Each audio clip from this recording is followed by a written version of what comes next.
Bargain is what everyone wants to do. But if two of you spot the bargain and you're bidding against each other, well, it drives up the price. The only way around that is to come up with a budget and to stick to it. I wonder if today's bidders did just that. Let's take a look at what they bought. In Stoke-on-Trent, I thought I'd seen it all when it came to terraced properties, but I wasn't expecting that. Whereas in Kent, my property instincts tell me that all isn't quite right. I've just got a feeling that it's out here that it goes horribly wrong. And in South Wales, I've got some searching of my own to do. Stairs down and stairs up. Gotta be explored. All these properties have been sold at auction. We'll find out who bought them and what they paid for them when they went under the hammer. You bought it, sir. Well done.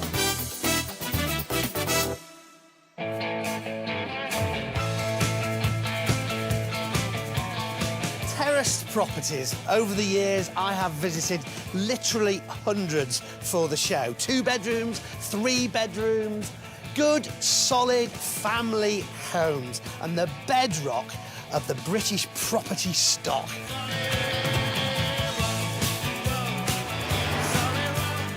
Often built as housing for factory workers, they provided high-volume housing using a repeated, joined-up style that allowed for less build and design costs, which meant affordable housing. And Stoke-on-Trent, which employed thousands of workers for its pottery manufacturing, was no exception.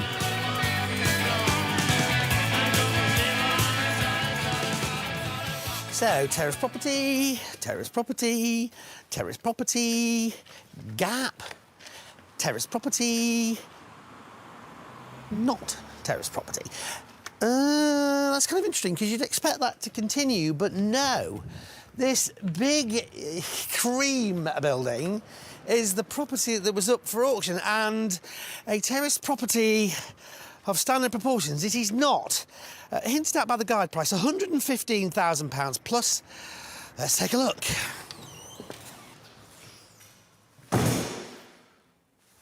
I wasn't expecting that. Wow. The size of this room. Even a baby grand piano is lost in this space. It's enormous. Nice floor, looks to be in reasonable condition. This is incredible. I thought that was big. Look at this. Is this a house or is this some kind of a, I don't know, a banqueting suite or, I mean, I'm sorry, I'm not being very descriptive of what I'm seeing. You can just see, can't you? What an amazing space. And it just goes on and on and on. Through here, lots of little rooms going off. There's a room down there. And this massive, great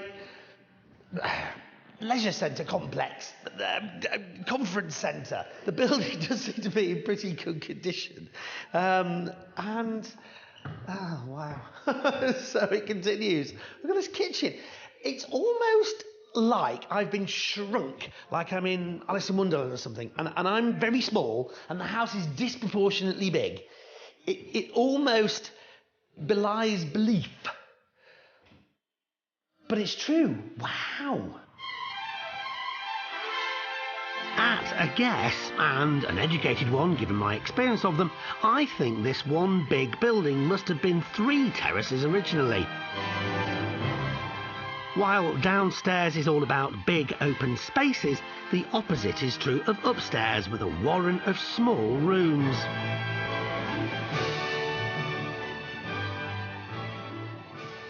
For the life of me, I can't figure out what this building was previously used for. I mean, it's obviously been extensively refurbished, and it is extensive in total. I mean, we've got more and more rooms. There's one there, there's one over this way. You've got this big room here, which is almost a walk-through, which isn't ideal. So, I mean, were these let as individual rooms? I mean, I don't know. I'm really at a loss. Because you come in here, there's more rooms. There's one over there, there's one here. There's a separate little kitchen area there. Steps down to, I guess, the kitchen area again. I'm not sure. It's very easy to get disorientated as you wander around. I think I'm above that big room downstairs at the moment. But as I said, to get your head around it, you'd need to have an architect come up with an interior plan of this as it is before you even started to think about what you could do with it. And this is another of the bedrooms, absolutely massive. Wow. You need to sit down in a darkened room with a wet towel around your head to figure this one out.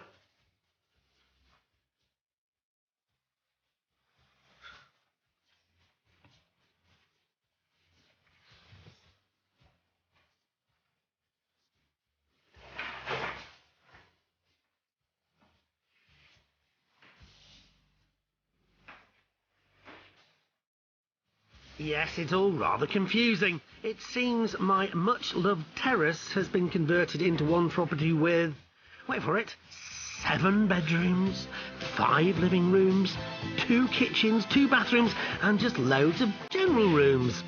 But what to do with it all?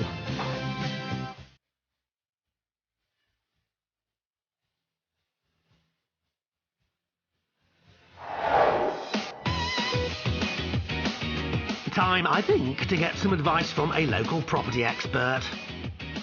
First impressions of this property, it is exceptionally large, and it's really too large to be used as really one dwelling. I think to maximise the return for this property, the buyer would need to look into possibly conversion into flats, or possibly bed sits or individual letting rooms, which of course would all be subject to the relevant planning permission.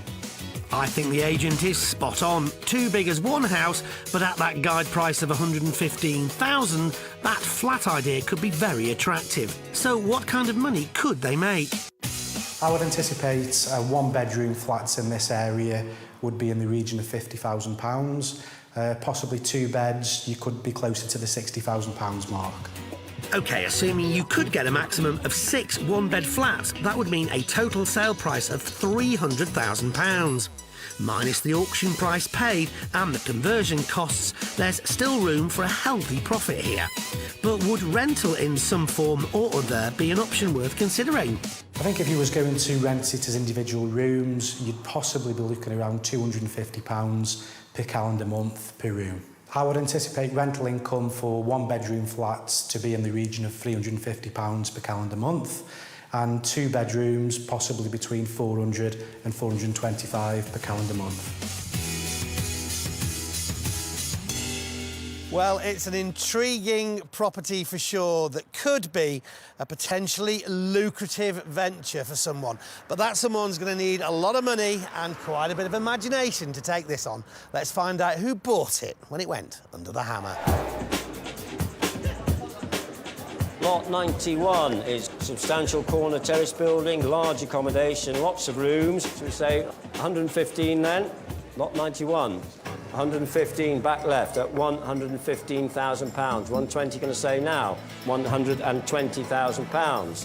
125, £125,000. 130, £130,000. 135, £135,000. 140.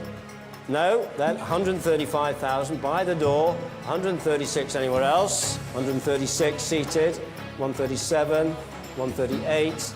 139, 140, 141, 142, shaking his head, 142, seated. 143 anywhere else? If not, I'm selling it at £142,000 to the gentleman seated for the first time, at £142,000 for the second time, third and final time at £142,000. You bought it, sir, well done. And so the hammer fell at £142,000, and the successful bid was made by Neil, who bought it as a joint purchase with his business partner David. Eagle-eyed viewers will have spotted that I've met them before, but on a much smaller development project.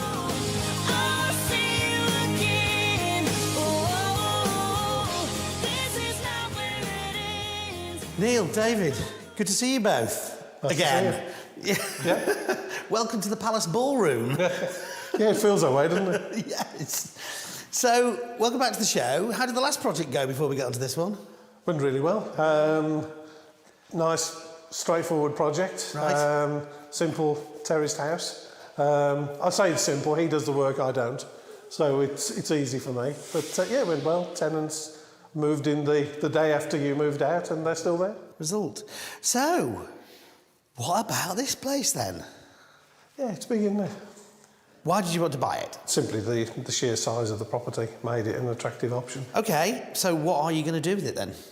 Well, the intention is to put it into about 10 flats. See if we can get 8 to 10 flats, yeah. What, individual self-contained flats? Yes. Upstairs is virtually divided into flats.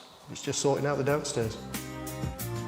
If David and Neil's plan to convert this building into flats goes ahead, they would either sell the entire redevelopment to an investor or sell some of the flats individually and keep some to rent out.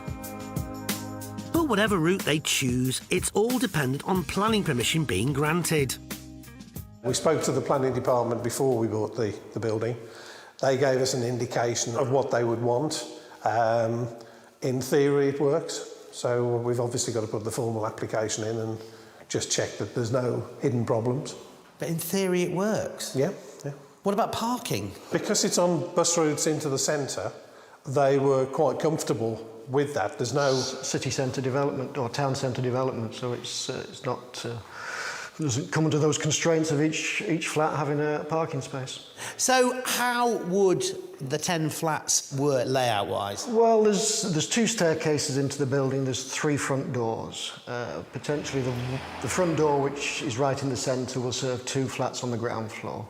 We've then got the 2 staircases, which hopefully will serve probably 4 flats, 2 downstairs, 2 upstairs, and the other back door will probably serve 3 upstairs, 2 downstairs. Right.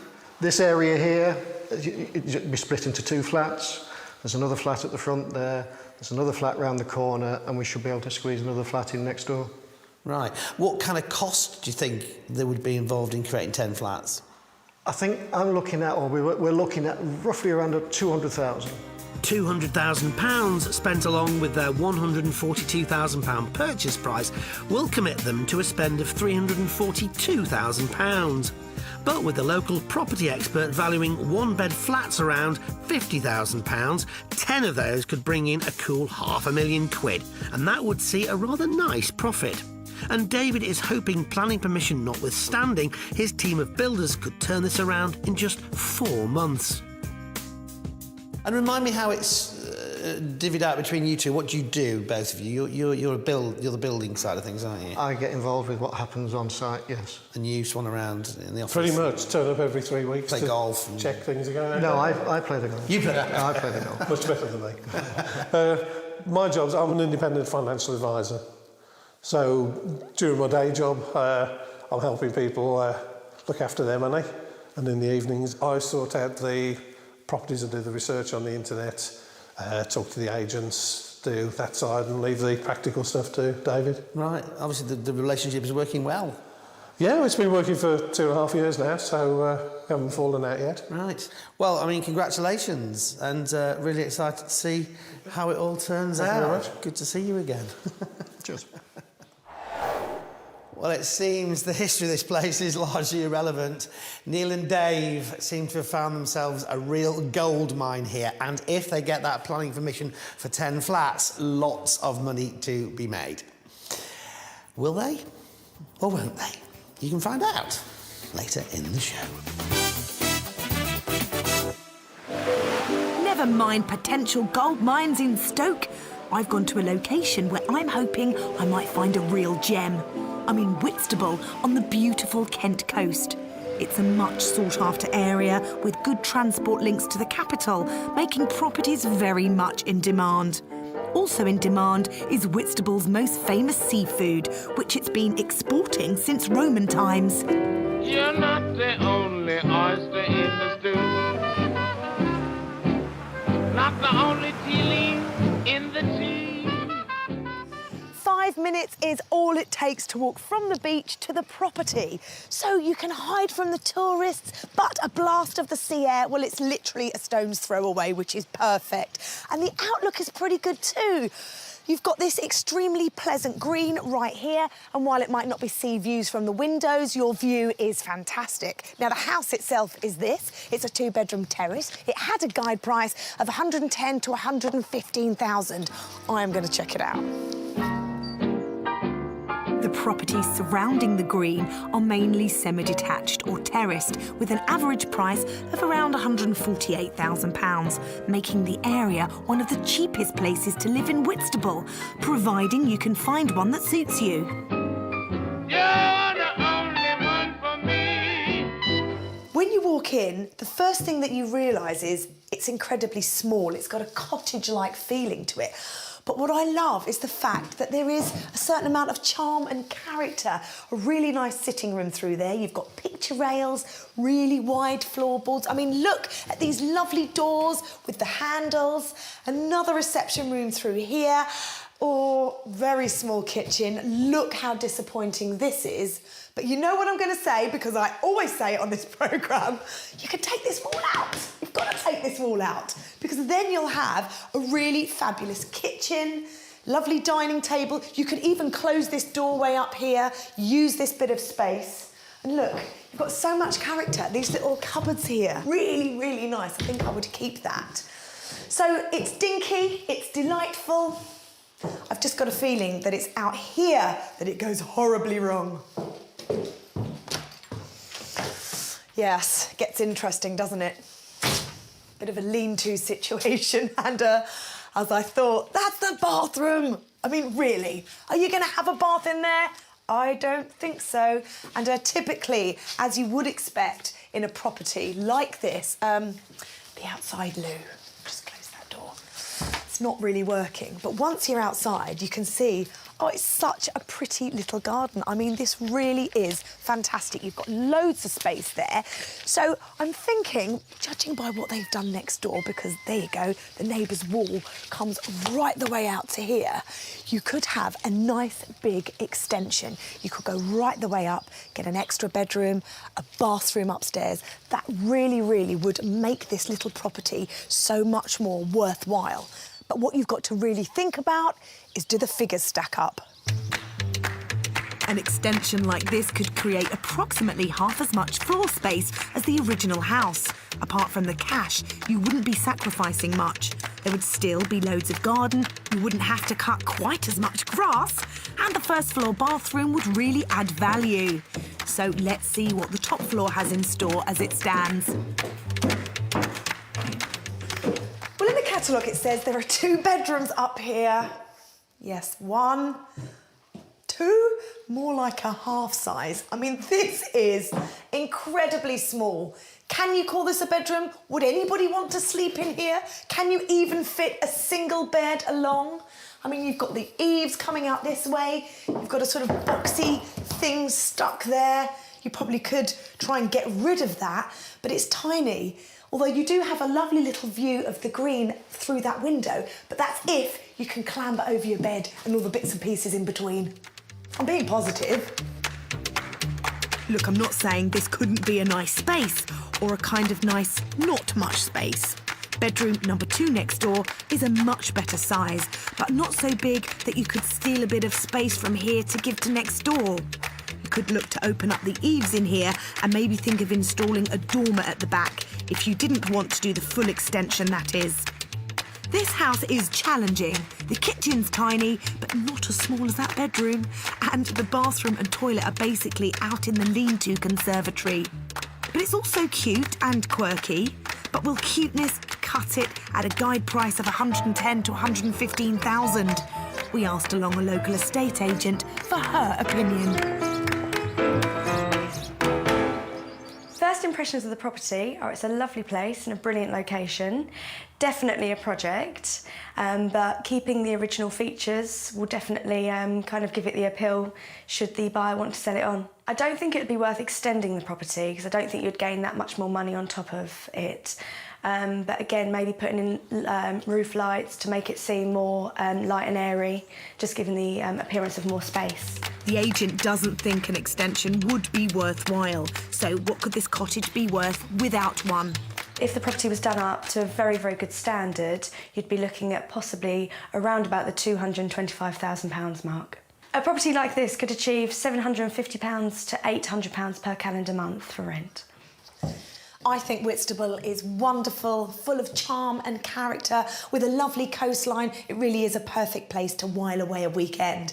And to own property here would be something special. Let's see who thought the same about this house at the auction. Lot 150, we've got a guide of 110 to 115, and what must I say? Start me at 110, 110 and 112, 112, 115, 115, 117, 117 in a fresh place. Cracking start with bids coming in from all over the room. Hardly surprising, as the average price for a two-bedroom property in Whitstable is £190,000. We rejoin the bidding at £145,000. 145 and 147, 146 if it helps. No, that's a definite no, isn't it? £145,000. Ladies bid on my right-hand side at £145,000 I have. 146, can I tempt you again? At 146 and 147. That's a definite no as well. At 146,000 then for the first time. 146,000 for the second time. 146,000, third and final time. 146,000 all done. Sold at 146,000. Well done. And your bidder's number. See, that extra 1,000 made all the difference. Indeed, it did make all the difference. That extra grand has made Zaira a very happy woman. She's a stylist and vintage shop owner, originally from Brazil, who's lived in the UK for 19 years. She and dog Indy already know these doggy walks well, as they live very nearby in a little cottage. I caught up with her at her newly acquired vintage home-to-be. Zaira, it's lovely meeting you today. Are you happy with your purchase, and why did you want to move here? I needed to downsize a bit and release some cash from my my property, and so this has been perfect. So your current property is literally round the corner? It is, yes. So you're downsizing from that house to buy this house? Exactly. So how did that work out financially? Because, I mean, you've got to have the money ready when you buy at auction, and I know you still currently own that house. I know, but my house is... I actually have a very, very special best friend who lent me the money to go into the auction and buy this house. So you bought this house cash? I bought, yes, with her cash. With her cash? Yes. There we go, a big box of chocolates, yes, and a bunch of flowers. Yes, absolutely, absolutely. I own her big time. Thank you for being a friend. Zaira has a good friend, that's for sure. This has helped her over the period when her own Victorian house is in the process of being sold, and this house is going to be ideal for her and her son Max. Her aim was to downsize, and this does appear to fit the bill. Well, first of all, the size, I was looking for a two-bedroom with a garden, and of course, with this price, all I could get was a flat on a high street, and having the green right in front of the house, and the beach is still only a minute away. You're right. I mean, for the price of a flat, you've got yourself a whole house here. The only thing is, it's a little bit small. Now, where's your son going to sleep? Well, the small second bedroom, I think I can fit a bed in there. You're going to have to fold him up a little bit, make him cross his legs. No, it's the eaves. You can actually go under, take that if you see the wall, and then you'll be able to fit a bed. How does he feel about it? He's okay, because I promised the front room it's going to be a den of TV games room, and I just purchased a summer house for the garden. Ah, so perfect. that's all the spaces that he can use, and he's a 12-year-old boy. All he does in his bedroom is to sleep. So what are the immediate renovations you're going to be doing? The bathroom upstairs. So there's 1.5 meters of the eaves by 3 meters, and I think I can fit a bathroom there. And is your son going to also use that bathroom? Yes, yes. So he'll have to come into your room? No, because we can fit a door on the tiny little landing. There's a space for a door. Ah yes, don't know how I missed that. Just off to the left here, giving access to those eaves. Zaira has had plans drawn up for this conversion and hopes she can install the bathroom and do all the other refurbishment work on a budget of £25,000. What do you do in the bath? So when do you hope to move in? In about 2 weeks. Really? Yes. Wow. I don't want to spend the money on a rental when I need the money to put into the house. Are you quite excited to sort of renovate and do it all over again? I can't wait. I like, part of me enjoy being in the building site. I can't wait to see that bathroom upstairs. Yes, so do I. Happy, cosy living. Thank you very much. Thank you. Thank you. Oh, Zyra has a really good buy here in a fabulous location, but she's going to have to put all that creativity to work to make this cosy home practical. I'm sure she'll do it, though. You can find out if I'm right later on in the show. Coming up, in South Wales, this is a hard house to work out. We return to Whitstable on the Kent coast to find out what's upsetting Zyra's plans. Oh. No, don't like it. But first, it's back to Stoke-on-Trent, which, like many cities and towns, has a proliferation of terraced houses. But the house we saw was no ordinary 2 up, 2 down. It was more a 10 up, 6 down mega terrace, with at least 3 properties knocked into one large sprawling property over 2 floors, consisting of at least 7 bedrooms, 5 living rooms, 2 kitchens, 2 bathrooms, with a downstairs area of ballroom proportions. But impressive as the space was as far as practicality goes, it wasn't really the right layout for the local area. Property developers Neil and David bought it for £142,000 with a definite plan in mind. OK, so what are you going to do with it then? Well, the intention is to put it into about 10 flats. 10. See if we can get 8 to 10 flats, yeah. What, individual self-contained flats? Yes. And it was going to be down to builder David to project manage this large conversion, while Neil made sure the £200,000 budget they had earmarked for the work was adhered to. And once planning permission had been granted, they hoped they could complete the work in 4 months. And now, 6 months later, we're back to see how they got on. Well, externally, the property seems to have gained a few more doors. That's an encouraging sign. But more importantly, what's inside? Ah! This rather smart 1-bed flat with open-plan kitchen diner, shower room behind, and a single bedroom at the rear. But what about the rest of the building? Not quite as finished. What will all these rooms be once completed? We've looked at producing 8 flats now. Originally we'd hoped to get 9 or 10, reduced slightly, but it means each one's slightly larger than they'd originally planned, and we think that's going to make them more attractive. And the 8 1-bed flats will be made up of 4 flats on the ground floor and 4 flats on the first floor.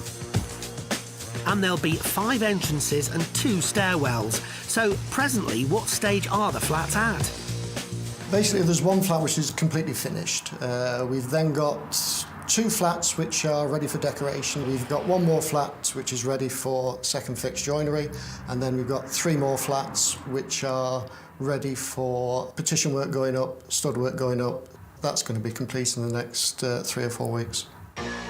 David has had 2 teams working on the building, one on the first floor and one on the ground floor.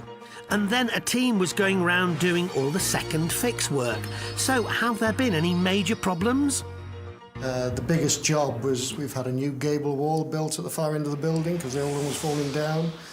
A new staircase had to go in and floors had to be aligned to that. But there hasn't been anything really. There's just been a lot of the same sort of work, that's all. Well, it seems, gable end notwithstanding, this project is working out well for the duo. But have they now decided what to do with the flats once they're completed? We're now at the point where we're prepared to sell all 8 flats. Very similar to where we were. We're quite happy to hang on to 2 or 3 of them as well, because they're going to provide a good, steady rental income. At the moment, we have 3 flats under offer, so 5 are still available to either be retained by us or to be sold on. With 3 under offer, it certainly indicates that the decision to convert the building into flats was the right one. But they are creating 2 less flats than they hoped for, so will the figures still add up? The budget originally was 200,000. We're currently on around about 180,000, but that includes fees such as architects' fees. We had to spend slightly more on the gable wall, although we had allowed for that within the original budget. So currently it looks like we're going to complete the project on about £180,000. Provided they stick to their £180,000 budget, then on top of their £142,000 purchase price, their grand total to create 8 flats will be £322,000. So what do 2 local property experts make of the development so far? This is my second visit to the property. They are starting to take shape now, and you can see the layout of the flats, and I think it will turn out to be a very good development. Judging by the flat that's finished, the flats will be done to a good standard with good kitchens, nice bathrooms, and certainly in a good location. At present, Neil and David see this as a mixed development of resale and rental properties. So how would these 1-bed flats fare on the local letting market? I would anticipate a rental value in the region of £400 per calendar month per flat. As an average rental for the apartments, I'd expect them to achieve in the region of £375 per calendar month. Even the lower £375 per calendar month would potentially bring in an annual rental yield of around 11% for the whole building. But what about resale values for the flats? Will Neil and David see much return from what will be a £322,000 investment? I would anticipate a resale value for the flats individually at around £50,000. As an average guide price for each independent flat, I would suggest that they would sell at around £50,000 as an average price. It's in line with what we've expected. An average figure is fine. In reality, we'd expect the larger top floor flats will probably sell for a little bit more, and the 2 smaller flats will probably sell for a little bit less. An average price of £50,000 would see a total return of £400,000 for the 8 flats, which would potentially see a pre-tax profit of £78,000. That's not bad. So, with this looking like a successful venture, are they planning more development projects together? Yes, gradually, over the last 2 or 3 years, we've done slightly larger projects each time, so we're comfortable with this. It seems to have worked well. So, yes, we are looking for other similar-sized projects now. If you've never been here before, then the first time you visit the valleys of South Wales, you might be in for a bit of a surprise. They really are spectacular. This area has been moulded over millions of years by volcanoes, rivers, glaciers and even tropical climates, all of which have created the natural beauty of these deep channels running through the mountains. The coal that was also created led to the build-up of villages which have nestled themselves in this stunning backdrop. The town of Penrhyn is no exception, but I can't spend all day admiring the view. I had better get on with the property I'm here to see.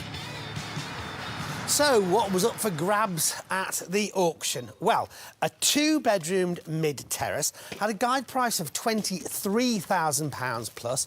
It's one of these very attractive properties. What's it like inside? Only one way to find out. So, what have we got? Ooh. Wood chip wallpaper for a start. Can't resist it. A bit stripping while I'm here, so to speak. Entrance hall there, though, and through into what is your fairly standard layout, isn't it? A front sitting room. Nice big window, so lots of light. Stairs down and stairs up. Gotta be explored.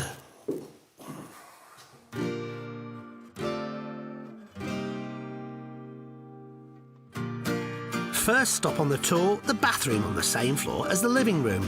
Now, ordinarily, I would be saying ground floor bathroom, let's try and move it upstairs. But with the house split over 3 floors, it's best left where it is. Look on the bright side, you're only ever 1 flight of stairs from the loo. Well, typical of many properties around here, the kitchen is actually situated down here on the lower floor. It's not a bad sized space. I mean, it's a kitchen sort of dining room, so that's good. Couple of things which I see straight away though, which do cause me a bit of concern. Number one, very old radiator, and my guess is maybe central heating system needs updating. Number two, really bad case of damp. That's the neighbouring property. Intriguing, where's that coming from? Whatever, it needs to be sorted. Other than that, and the wood chip wallpaper, the property is in generally good condition. It's the paperwork that may cause a bit of a headache. The property had until last year a 99-year lease. That has now expired. Interesting scenario. What does that mean? Well, it's good on the one hand that it will probably end up reverting to being a freehold property. It's bad on the other because you're going to have to actually put a lot of time and effort, or at least your solicitor is, into sorting out those issues, which of course means money. But given that you'll always read the legal pack, at least you knew about it beforehand. Obviously, this isn't the case with every leasehold. Normally, letting the lease run out isn't a good idea, but in this case, the small print suggests that it works in favour of the property owners. I like to think that when this was being set up, the idea was that after 99 years, these miners' cottages could revert to freehold cottages that went back to the miners or the community. So, at the back of the property, well, before I get to the garden, how about this? This exterior, it may look like just normal pebble dash, but if you hit it, it sounds a bit hollow. And I reckon what this is wall insulation. There's a bit of a government directive to provide this kind of thing because it makes the house a lot more energy efficient. It also creates quite a watertight exterior, so that's good. It's been done. Another thing to tick off the renovation list. But back to that garden, and not a bad size, but it feels a lot bigger because look at that view. Fantastic. And apart from the great views, this is an ex-council property that not only has wall insulation, but also these water heating panels, which are included in the price of the property, making them a very desirable addition to the whole package. Now, I've been putting this off, but I still need to see the bedrooms.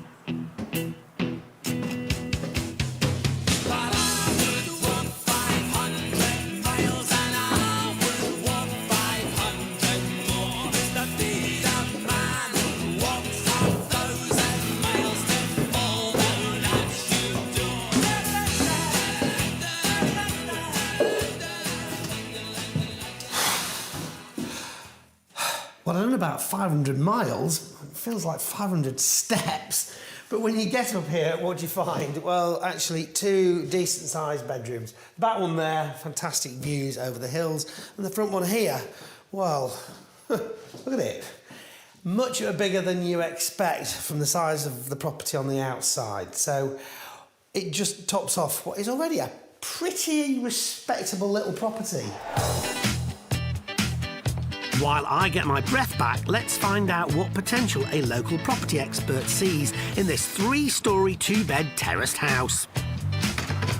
The property is a split-level property, so obviously 2 flights of stairs may limit the market slightly with the younger families with young children, and also the problems with perhaps anybody with mobility issues might limit that market a little bit. But generally a good-sized property here, so we'll open a few doors. So what's the potential value once the property is done up? The potential resale value of this property would be in the region of £50,000. As a rental property, could achieve £350 per calendar month. So, a pretty nice little house that just needs a bit of tender loving care and modernisation. Who fancied it when it went under the hammer? Lot number 14 is guided at 23,000. Start me, will you? 20,000, can we? 20 I've got, thank you, at 20. 1, can I see? 21, 22, 23, 24, 25, 26, 27, 28, 29, 30, 31. 31? No. At 30,000 then standing, at 30 then for the first time, second time, third and last time at 30, 31, 30 and a half then if you like, 30 and a half, 31 no. That half was just enough to do it. At 30 and a half then, seated for the first time, second time, third and last time, 30,500. Yours, madam, your number, please. That extra £500 was enough to seal the deal at £30,500 for Cardiff couple Ray and Paul.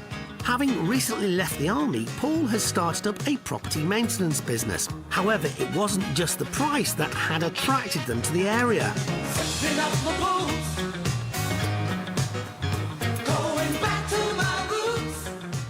Ray, Paul, good to meet you both. Hi. Congratulations. So what was it about this particular place that appealed? It's on a commuter route to Cardiff. It's an area that's being regenerated within our price budget, and also Paul has family connections to the area, that his family grew up here. His grandfather was born just a few streets away. Oh, wow. So yeah, so I suppose you've come back home, really? Yeah. Paul has come back to his roots for the couple's first project, and apart from being familiar territory, this is an ideal starter project. So tell me what you're going to do to sort this place out. New kitchen, a new bathroom put in. The rest of it is just some redecoration, new woodwork, and just sprucing it up, really. Central heating improvements? Yeah, we've still got the back boiler here, so we intend to put a new combi boiler in. Right. So that should take the majority of our budget. And who's going to do the work? A lot of it would be me. Yeah. What will you be able to put your hand to? To be honest, most things. The only thing we wouldn't be able to do would be the electrics, The gas. if any need doing, and obviously the boiler. So what is the budget? Budgeting for about £5,000, but we are hoping to apply for a home improvements loan, which is being funded by the Welsh Assembly. So they're trying to obviously help people to regenerate the area as well and get the empty homes back into use. Brilliant. Yeah. Sounds like a good thing. And that's a cheaper rate loan, or at least a loan? Interest-free loan, yeah. So what about timescale?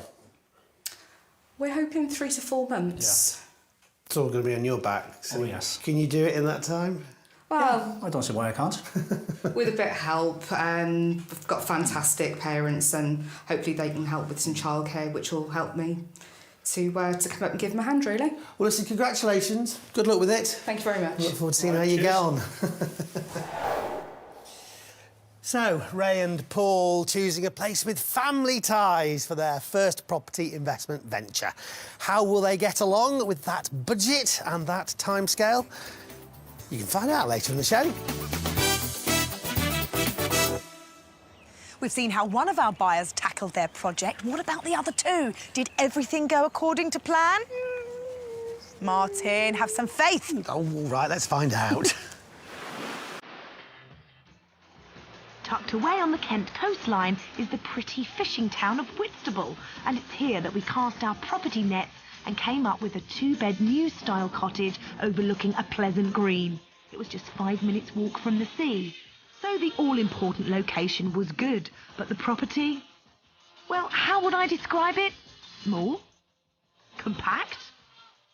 Bijou? You get the picture. It wasn't the biggest of places.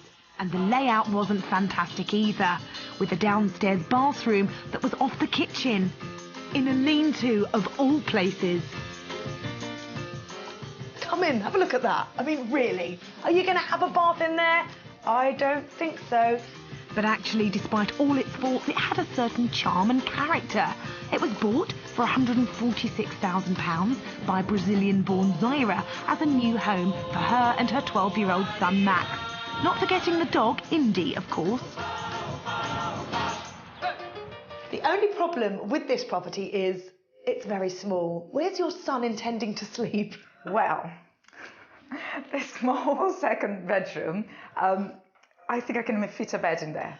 The eaves, you can actually go under, take that if you see the wall, and then you'll be able to fit a bed. So what are the immediate renovations you're going to be doing? The bathroom upstairs. So there's 1.5 meters of the eaves by 3 meters. and I think I can fit a bathroom there. So when do you hope to move in? In about 2 weeks. Really? Yes. So Zyra had come up with some clever ideas to maximise the cottage, but the change of layout would need planning approval, and Zyra had borrowed the money to purchase the cottage from a friend, while her old property was in the process of being sold. She was keen not to incur additional rental costs and thought moving into her new home was the most cost-effective option. But renovation while living in a house is never easy, and now 15 months after our last visit, we're back to check on progress.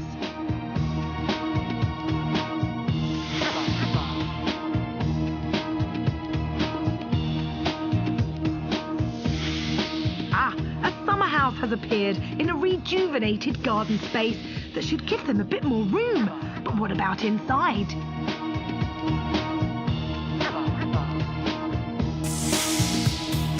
Oh, well, they've clearly moved in. And in the front room, the chimney breast has been removed to give a few more precious inches. But it was upstairs where the main work was initially planned. So what's it looking like?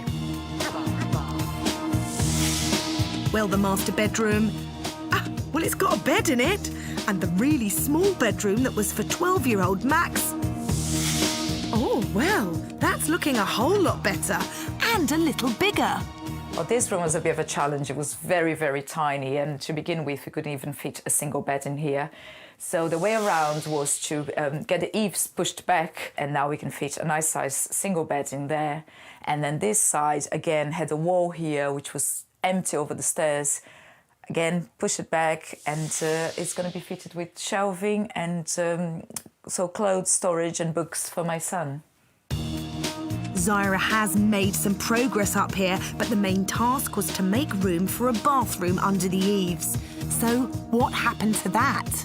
Put an application through the council, and about 9 months after I bought the house, 8 weeks later the council refused, so you have to reapply with very little change, and then it takes another 8 weeks for them to approve.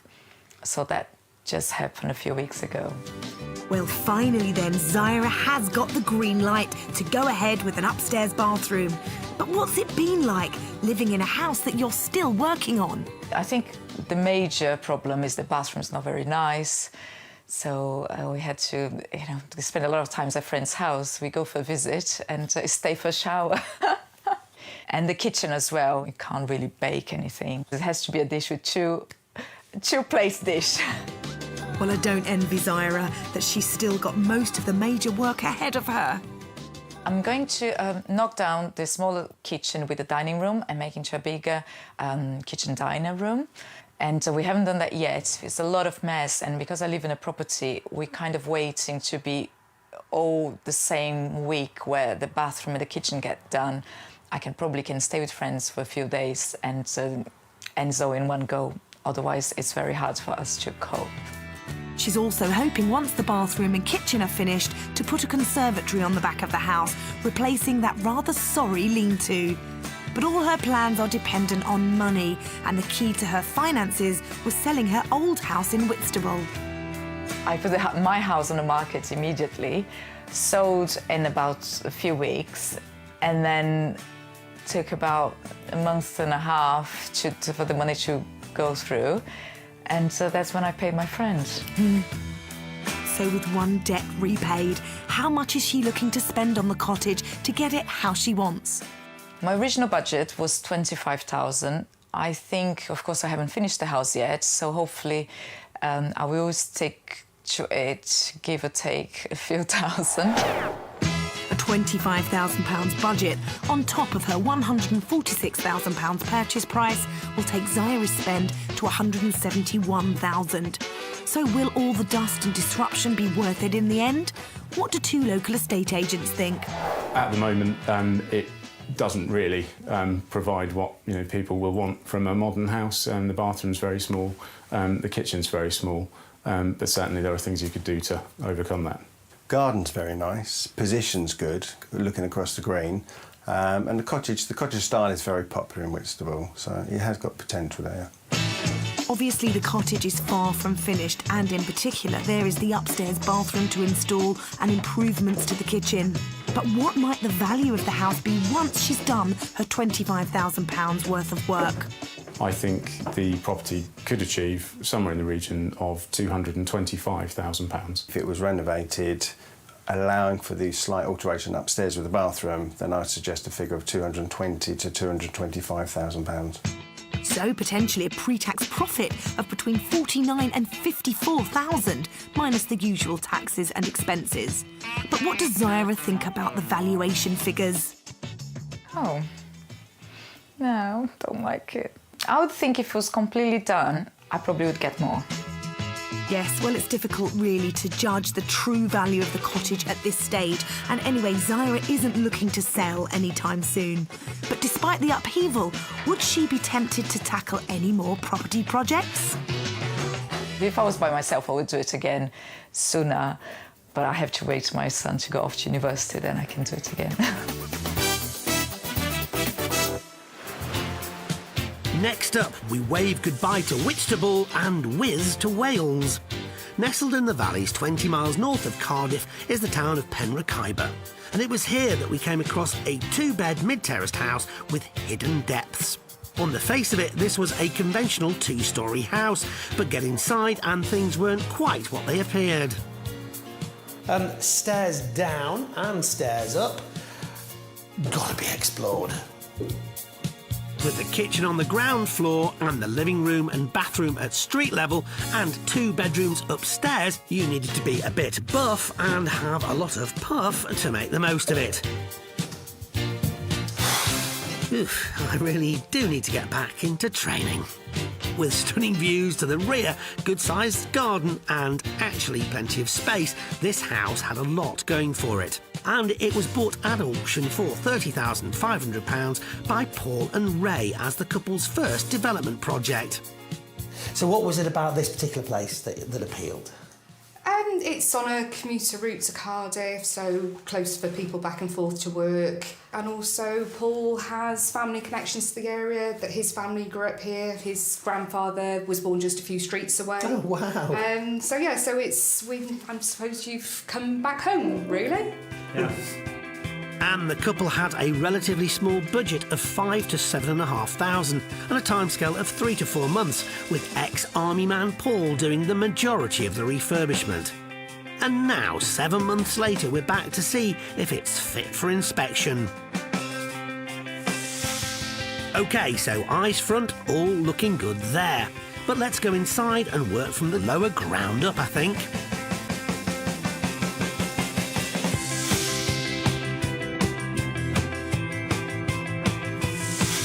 Well, that's a big improvement.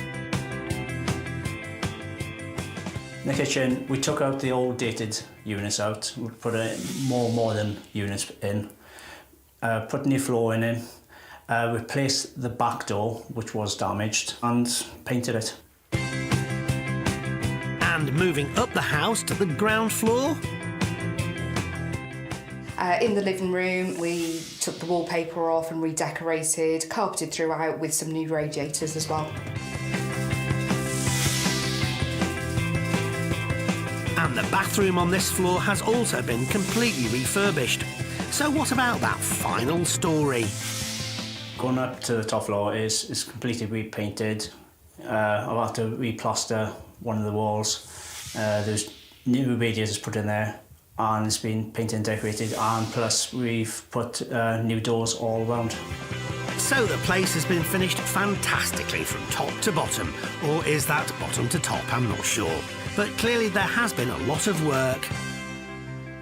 Paul's done the vast majority of work himself. Obviously we needed to get a plumber in to do the pipe work for the new radiators, and then we had somebody in to fit the carpets for us. I've had some friends and family which have helped.